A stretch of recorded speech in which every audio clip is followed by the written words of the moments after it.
আমাদের দেশের বিভিন্ন পাবলিক পরীক্ষার প্রশ্ন প্রায় ফাঁসায়। ফাঁসকৃত প্রশ্ন আগে জেনে পরীক্ষা দেওয়ার পর চাকরিগুলো উপার্জন হালাল হবে কিনা, প্রশ্ন ফাঁসে জড়িতদের কি ধরনের শাস্তি হওয়া উচিত। আমরা এটির উত্তর গত সপ্তাহে সম্ভবত কোনো একটা প্রশ্ন উত্তরে দিয়েছি। প্রশ্ন ফাঁস হয়েছে, সে প্রশ্ন জেনে পরীক্ষা দিয়েছেন, তাহলে সেক্ষেত্রে আপনার উপার্জন হারাম হবে না এর কারণে। যদি আপনি চাকরি বৈধ কোনো খাতে কাজ করে থাকেন কিন্তু আপনি আমানতের খেয়ানত করেছেন, সেজন্য আপনি গুনাহগার হবেন। এজন্য আপনাকে তওবা নাসুহা এবং খাঁটি তওবা করতে হবে যে জীবনে কখনো আপনি আর এই অন্যায় করবেন না। আর এর সাথে যারা জড়িত, প্রশ্ন ফাঁসের সাথে যারা জড়িত, তারা বহু মানুষের অধিকার খর্ব করেছেন, বহু মানুষের অধিকার নষ্ট করেছেন। ইসলাম শরিয়ার দৃষ্টিকোণ থেকে এটি অনেক বড় একটি কবিরা গুনাহ, বিধায় এটার শাস্তি শরিয়া যদিও এটার শরিয়ার দণ্ডবিধিতে বিশেষ কোনো দণ্ড ঠিক করে দেয়নি। অতএব যখন যে সমাজে যেই পরিস্থিতিতে যে ধরনের শাস্তি দেওয়াটা উপযুক্ত মনে করবেন বিচারকগণ, সে শাস্তি শরিয়ার দৃষ্টিকোণ থেকে শরিয়ার বিচারিক আদালত থাকলে সেখানে দিবেন। বাকি আমাদের দেশের প্রচলিত আপনার বিচার ব্যবস্থা, দেশের সংবিধান অনুযায়ী এটার কি শাস্তি আছে সে বিষয়ে বিশেষজ্ঞ যারা আছে তারা ভালো বলতে পারবেন। সজন আহমেদ আপনি লিখেছেন, আম গাছের ডাল যদি কাঁঠাল গাছে গ্রাফটিং বা কলম করা হয় সেটি কি জায়েজ হবে? এটা আল্লাহ সৃষ্টিতে পরিবর্তন বলে গণ্য হবে কিনা? মৌলিকভাবে এটা জায়েজ আছে এবং মৌলিকভাবে এটা আল্লাহ সৃষ্টির পরিবর্তন হিসাবে গণ্য হবে না। কারণ হলো আসলে আপনার ফল ফসল বা অন্যান্য ইয়ের ক্ষেত্রে আল্লাহ সৃষ্টিতে পরিবর্তনের যে নিষেধাজ্ঞা সেটা এর ক্ষেত্রে প্রযোজ্য নয়। কিন্তু যথাসম্ভব আমাদের খাবার ইত্যাদির ক্ষেত্রে তাহার যে অর্গানিক বা অরিজিনাল যে রূপ সেটি আমাদের ধরে রাখার চেষ্টা আমাদের নানাভাবে করা উচিত। কারণ এখানে ফুড ইঞ্জিনিয়ারিংয়ের মধ্যে বিশেষ করে আপনার জেনেটিক্যাল ইঞ্জিনিয়ারিংয়ের মাধ্যমে যে সমস্ত খাবার প্রসেস করা হয় বা খাবারের মধ্যে যে সমস্ত ইঞ্জিনিয়ারিং করা হয় আমাদের ফুড বা খাদ্য আইটেমগুলোর মধ্যে ফলমূল ইত্যাদিতে, এগুলো নানাভাবে আমাদেরকে ক্ষতিগ্রস্ত করে। এটা বিভিন্ন গবেষণা দ্বারা যেমন প্রমাণিত এবং এটি আপনার কোরআন এবং সুন্নাহ যে আমাদেরকে সাধারণ এবং স্বাভাবিক নিয়মের কথা বলে, এটা তার খেলাফও। শরীর দৃষ্টিকোণ থেকে জায়েজ না জায়েজ এক জিনিস, আর এর স্পিরিচুয়াল লাভ ক্ষতির দিকটা আরেকটি। শরীর দৃষ্টিকোণ থেকে জায়েজ হলেও এই ধরনের কাজ যথাসম্ভব, বিশেষ করে আপনার খুব বড় ধরনের যেটাকে বলা জেনেটিক্যাল ইঞ্জিনিয়ারিং ফুডের ক্ষেত্রে যে করা হয়, এটি আমাদেরকে নানাভাবে ক্ষতিগ্রস্ত করে। এটা কারণে এটি আমাদের অ্যাভয়েড করা দরকার। তবে শরীর দৃষ্টিকোণ থেকে এটা নাজায়েজ বা হারাম কোনো কাজ বলা যাবে না। এরপর প্রশ্ন হলো, কথা পাকাপাকি হওয়ার পর পাত্রপাত্রী ফোনে কথা বলা বা দেখা সাক্ষাৎ করা যাবে কিনা? পাত্রপাত্রী কথা পাকাপাকি হওয়ার পর ফোনে কথা বলা বা দেখাদেখি করার সুযোগ নেই। তবে একান্ত কোনো ইনফরমেশন জানা দরকার, সেটা তারা জানতে পারেন। সেটা যথাসম্ভব মেইলিং, চিঠি আদান প্রদান বা কথা বলার দরকার হলে একান্ত সেই প্রয়োজনীয় কথাটুকু শুধু তারা বলতে পারেন। তথাকথিত এঙ্গেজমেন্ট হওয়ার পর স্বামী স্ত্রী সুলভ আচার আচরণ অনেক সময় আমরা করে থাকি, সেটা জায়েজ নয়। মুসলিম ছেলে মেয়ে অন্য ধর্মের ছেলে মেয়েকে বিয়ে করতে পারবে কিনা? বিয়ে করতে পারলে কোন রীতিতে করবেন? সম্প্রতি ভারতে এক মুসলিম অভিনেতা হিন্দু অভিনেত্রীকে বিশেষ বিবাহ আইনে বিবাহ করেছেন।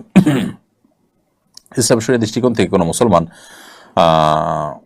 মেয়ে কোনো অমুসলিম ছেলের কাছে বিয়ে বসতে পারবেন না। কোনো মুসলিম ছেলে যদি কোনো অমুসলিম মেয়েকে বিয়ে করতে চান, তাহলে আহলে কিতাব যারা ইহুদি খ্রিস্টান, তারা যদি সত্যি ইহুদি খ্রিস্টান ধর্মে বিশ্বাসী হন, তারা যদি নাস্তিক না হন, তাহলে সেক্ষেত্রে তাদেরকে বিয়ে করতে পারেন। আজকালকার বেশিরভাগ ইহুদি খ্রিস্টানরাই কিন্তু নামকে ওয়াস্তে আহলে কিতাব হলেও তারা নাস্তিক, মূলত তারা আসলে কোনো ধর্ম বিশ্বাসী নন। এরকম যদি হয় তাহলে তাদেরকে বিবাহ করা জায়েজ হবে না।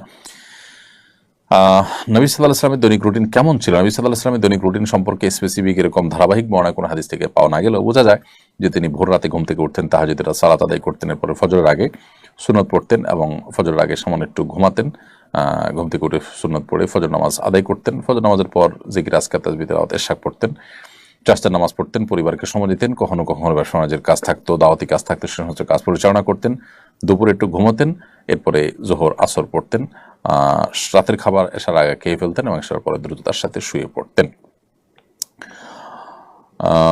এরপর প্রশ্ন হলো, আমাদের স্ত্রীরা এখন বলে পর্দা করা ঠিক আছে, তবে হাত পা খোলা রাখলে সমস্যা নেই, এ বিষয়ে জানতে চাই। হাত পা খোলা রাখা অনেক উলামা ইকরাম জায়েজ বলেছেন, এবং এর মানে এই না যে সেটাকে প্রদর্শন করে বেড়ানো। কারণ হাত পায়ের মধ্যে বিভিন্ন রকম সাজগোজ করে সেটাকে প্রদর্শন করে বেড়ানো, এটা পর্দার পরিপন্থী। তাছাড়া আল্লাহ সুবহানাহু ওয়া তাআলা আমাদের মা বোনদেরকে সৌন্দর্যকে আপনার আবৃত্তি করতে বলেছেন, ঢাকতে বলেছেন, সেই জায়গাটি আমাদের বিশেষভাবে খেয়াল রাখা দরকার। আজকাল বিশেষ করে ফিতনার যে সময়, এই সময়টাতে আসলে মেয়েদের হাত পা তো বটেই, এমনকি তাদের কণ্ঠ, তাদের শরীর, আপনার খুব বেশি চাকচিক্যপূর্ণ পোশাক, এগুলো পুরুষরা দেখে তাদের নানা বাজে চিন্তা এবং জল্পনা কল্পনা করে। ফিতনার সংকুলে এই সময়টাতে অন্তত মা বোনদের অতিরিক্ত সতর্ক থাকা উচিত। আসর রোজা নাকি দুটি রাখতে হবে, একটা রাখার পরে কোনো কারণে আরেকটি রাখতে না পারলে কি গুনাহ হবে? দুটি রাখার ইচ্ছা ছিল কিন্তু একটি রাখার পর আটা রাখতে পারেন নাই, আপনি 10 তারিখটা রেখেছেন, 11 তারিখটা রাখবেন কিন্তু রাখা হয়নি, এর কারণে গুনাহ হবে না ইনশাআল্লাহ তাআলা যদি অনিচ্ছাকৃত এরকম হয়। তবে অনেক উলামা ইকরাম ইচ্ছাকৃতভাবে শুধু আশুরা রোজা রাখাটাকে মাকরুহ বলেছেন। তবে এর বিপরীতে অনেক উলামা ইকরাম সেটিকে জায়েজও বলেছেন। তবে আপনি কোনো কারণে রাখতে পারেননি অপরটি, সেটার কারণে যে কোনো গুনাহ হবে না, এ ব্যাপারে কোনো সন্দেহ নেই। বাসায় বিড়াল আছে, কদিন পর পর বাচ্চা হয়, এই জন্য আমাদের অনেক ঝামেলা হয়। আমরা চাই এটার প্রজনন ক্ষমতা বন্ধ করতে, করা যাবে কিনা? যেহেতু প্রাণী এবং তার আপনার অতিরিক্ত বাচ্চা হওয়ার ফলশ্রুতিতে আপনাদের অসুবিধার কারণ হয়, প্রথমত এই বিড়াল আপনি কোথাও রেখে আসতে পারেন, দ্বিতীয়ত তার যদি প্রজনন ক্ষমতা আপনি বন্ধ করেন তাহলে সেটা নাজায়েজ বা হারাম হবে না। এটি মানুষের ক্ষেত্রে যে নিষেধাজ্ঞা রয়েছে সেটি প্রযোজ্য হবে। এরপরে প্রশ্ন হলো ঋণগ্রস্ত অবস্থায় ওমরা করা যাবে কিনা? ঋণগ্রস্ত অবস্থায় ওমরা করতে পারেন যদি ঋণ পরিশোধ করার মতো ব্যবস্থা থাকে, টাইম নেওয়া থাকে, সেই টাইমের পর তাকে পরিশোধ করবেন সেই সুযোগ থাকে, এদিকে আপনি অন্য ব্যবস্থাপনা ওমরা করছেন, সেটি জায়েজ হতে পারে। কিন্তু ঋণ দেওয়ার খোঁজ খবর নাই, দেওয়ার সদিচ্ছাও নাই, পাওনাদারের প্রেশারও আছে, সেটা বাদ দিয়ে আপনি সেটাকে এড়িয়ে আপনি ওমরা করছেন, নফল ওমরা করছেন, সেটা আপনার জন্য জায়েজ হবে না। এক শ্রেণীর দুর্নীতিবাজ অসাধু লোক প্রচুর নামাজ পড়ছে, হজ ওমরা করছে, জনকল্যাণমূলক কাজ করছে, ধর্মকে তারা নিজের কুকীর্তি ঢাকার ঢাল হিসেবে ব্যবহার করছে। এই বিষয়ে আপনার মন্তব্য জানতে চাই। তারা জানেন না যে এই সমস্ত ধর্মীয় কাজ কাম এগুলো তাদেরকে আখিরাতে মুক্তি এনে দিবে না, আল্লাহর প্রিয়পাত্র করবে না, বরং দুর্নীতি করার কারণে, অর্থ আত্মসাৎ করার কারণে তারা তাদের গন্তব্য জাহান্নামের দিকে তারা নিয়ে যাচ্ছে।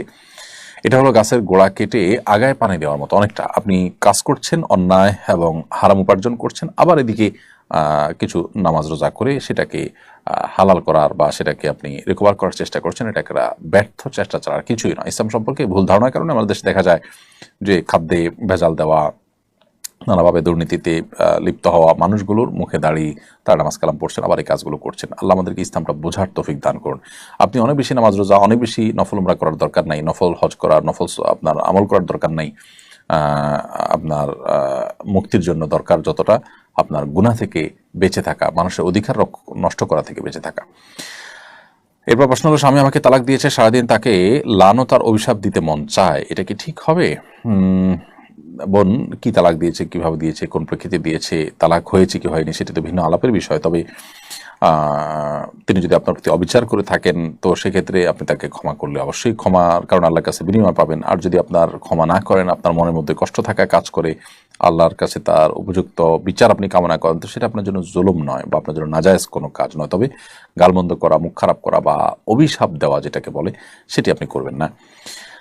এরপর প্রশ্ন, আমার স্বামী খারাপ বন্ধুদের সাথে মেশে, আমি নিষেধ করলে আমার সাথে অশান্তি করে। আমি জানি আমার স্বামীও তাদের সাথে খারাপ কাজে জড়িয়ে যাবে, আমি কিভাবে আমার স্বামীকে তাদের থেকে আলাদা করব? একজন স্ত্রী আসলে তার ভালোবাসা, তার আবেগ দিয়ে নানাভাবে স্বামীকে তিনি বশে আনতে পারেন, বেশিরভাগ ক্ষেত্রে সর্বোচ্চ চেষ্টা করলে। বিশেষ করে স্বামীদেরকে বশে আনার সমস্ত কৌশল স্ত্রীদের জানা থাকে। হ্যাঁ, কিছু কিছু অমানুষ থাকে, তাদের কথা ভিন্ন।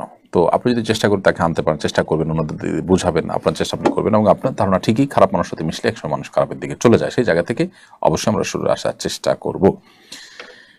এরপরে প্রশ্ন হলো যে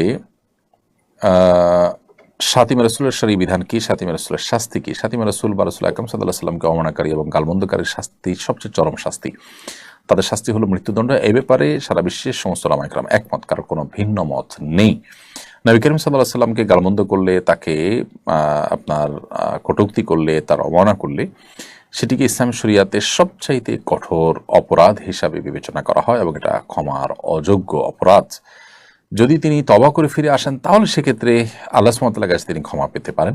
কিন্তু মানুষের কাছে ক্ষমা পাবেন কিনা বা তা দুনিয়ার শাস্তি রহিত হবে কিনা, সেটা নিয়ে আবার আমাদের মধ্যে ইখতিলাফ আছে। যদিও হানাফি মাযহাবের মুফতাবি মত এবং সিদ্ধান্ত, শাফি মাযহাবের প্রসিদ্ধ মত, মালিক এবং হাম্বলি মাযহাবের একটা মত অনুযায়ী তাদের তওবা কবুল হবে এবং বিচারিকভাবে তার শাস্তি কার্যকর হবে না যদি তিনি তওবা করে থাকেন।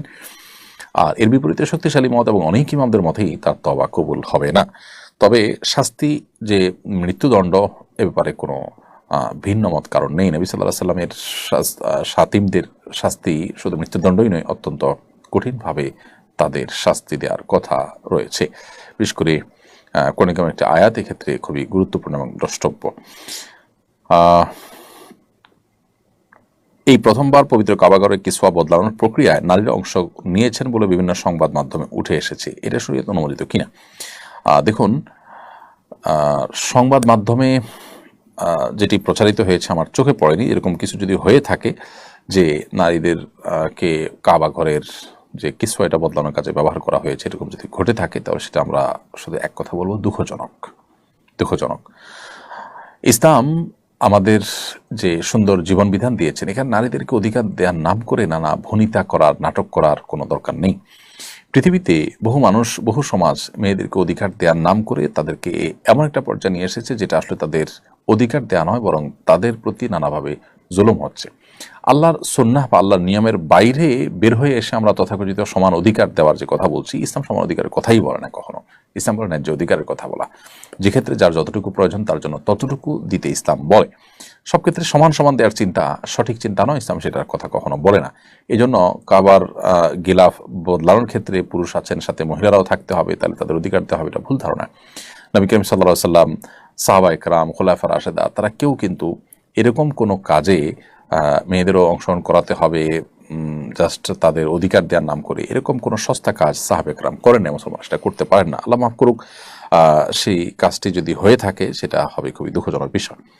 আমাদের সমাজে নতুন বাড়িতে ঢোকার সময় নানা রকম বিদআত পালন করা হয়। সামনে আমরা নতুন বাড়িতে ঢুকবো, আমি চাচ্ছি বিদআত মুক্ত সুন্নাহসম্মত পদ্ধতিতে বাড়িতে ঢুকতে। এই জন্য কি করণীয় জানলে উপকৃত হতাম।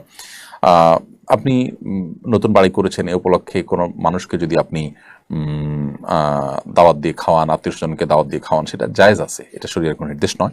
এর বাইরে মিলাদ, কিয়াম ইত্যাদি বা নানা আপনার অনেক আপনার প্রক্রিয়া মানুষ অবলম্বন করে কুসংস্কারের জন্য অনেক কাজ করে, অনেক বিশ্বাস ধারণ করে, সেগুলো আমাদের বর্জন করা উচিত। বিসমিল্লাহ বলে আল্লাহর নামে প্রবেশ করে যাবেন। এবাদত দিয়ে আপনি শুরু করতে পারেন। কোনো একটা নামাজ, 2 রাকাত নামাজ পড়ে, কোনো কোনো আসার থেকে বর্ণিত আছে যে কোনো আসার দ্বারা প্রমাণিত আছে 2 রাকাত নামাজ পড়ে কেউ কেউ তাদের ঘর বাড়ি উদ্বোধন করেছেন বা বসবাস শুরু করেছেন কোনো ভালো কাজ দিয়ে, সেটি হতে পারে। এর বাইরে আপনি বিসমিল্লাহ বলে সাধারণভাবে প্রবেশ শুরু করবেন। বিশেষ কোনো প্রক্রিয়া আপনাকে অবলম্বন করার নির্দেশ বা বাধ্যকতা ইসলাম রাখেনি, বা এখানে কোনো কুসংস্কারাচ্ছন্ন বেদাতপূর্ণ কোনো কাজও যেন না হয় সেদিকটা খেয়াল রাখবেন। বিসমিল্লাহ বলে আল্লাহ নাম নিয়ে সেখানে প্রবেশ করবেন। কোনো হারাম কাজ যখন সেখানে না হয়, বাদবন্দির জন্য সেখানে বেশি হয়, সেদিকটা লক্ষ্য রাখবেন। সুস্থ এবং আর্থিক সামর্থ্য থাকা অবস্থায় হজ পালন করা হয়নি, এখন মুমূর্ষু অবস্থায় আছেন, এক্ষেত্রে করণীয় কি? যিনি পূর্বে হজ করেননি এমন কেউ কি বদলি হজ করতে পারবেন? পূর্বে হজ করেননি এমন কেউ বদলি হজ করতে পারবেন না, নিজের হজ আগে করতে হবে, তারপর তিনি বদলি হজ করতে পারবেন।